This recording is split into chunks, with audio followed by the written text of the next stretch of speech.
There is a story in a small village in Valais, Saillon, where there is a very, very small vineyard with only a few plants, 1, 2, 3, and it has been named the smallest vineyard in the world. There is a charity event every year, so the owners invite the prominent people to do the harvesting, and at one point it was also the Dalai Lama who was involved in that. There is a variety called Haida or Bayan.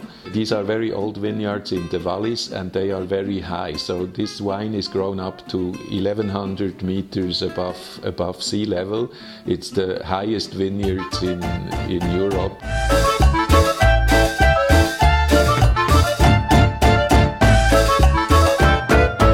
Of the wine production in Switzerland is actually in the French-speaking part of Switzerland, so it's the canton of Valais, this long valley in the south of Switzerland, and then the area of Lake Geneva and around Geneva. So this region together produces, I would say, 2/3 of all the wine in Switzerland. The variety which is usually grown is called Chasselas.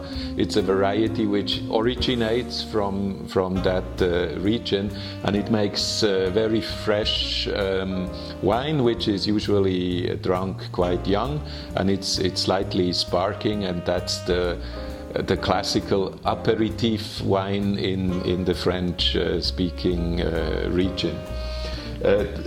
The red wine in this region is usually, for the whole of Switzerland, the most important variety is Pinot Noir, a grape which comes from Burgundy originally, and which is grown all over Switzerland.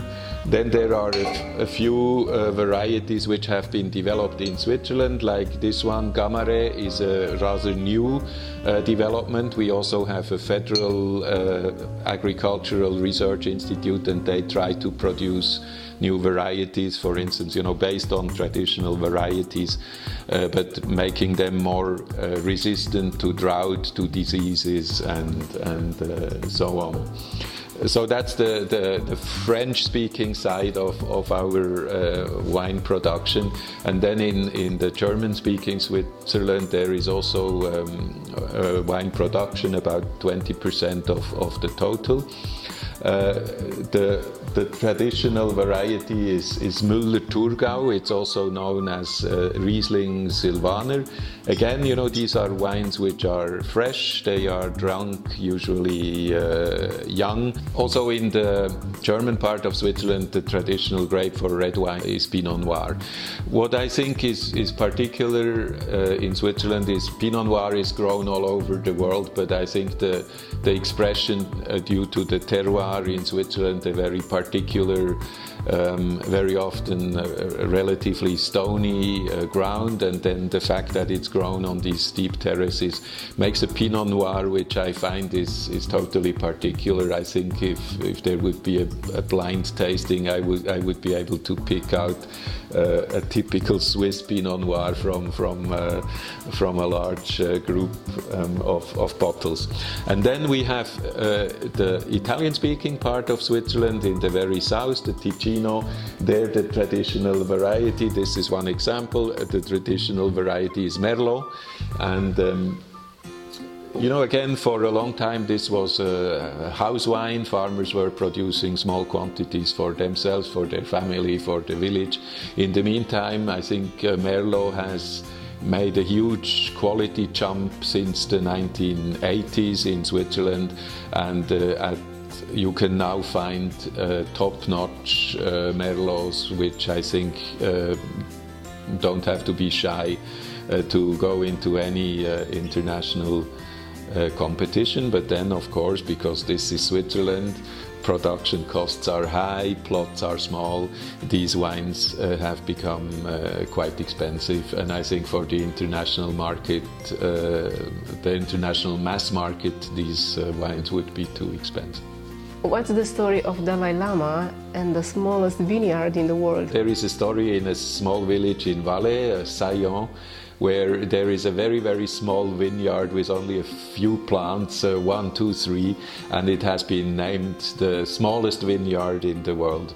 There is a charity event every year, so the owners invite the prominent people to do the harvesting. And at one point it was also the Dalai Lama who was involved in that, and that's the story of that mini vineyard and the Dalai Lama.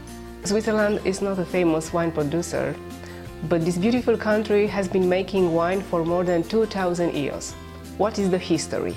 Wine production in Switzerland goes back really a long time, and I think it's 600 to 800 before Christ that the first grape production has been proven by archaeological record.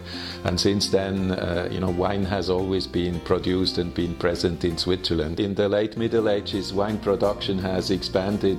In Switzerland, it was mainly through the monasteries that wine production and winemaking was introduced in many regions.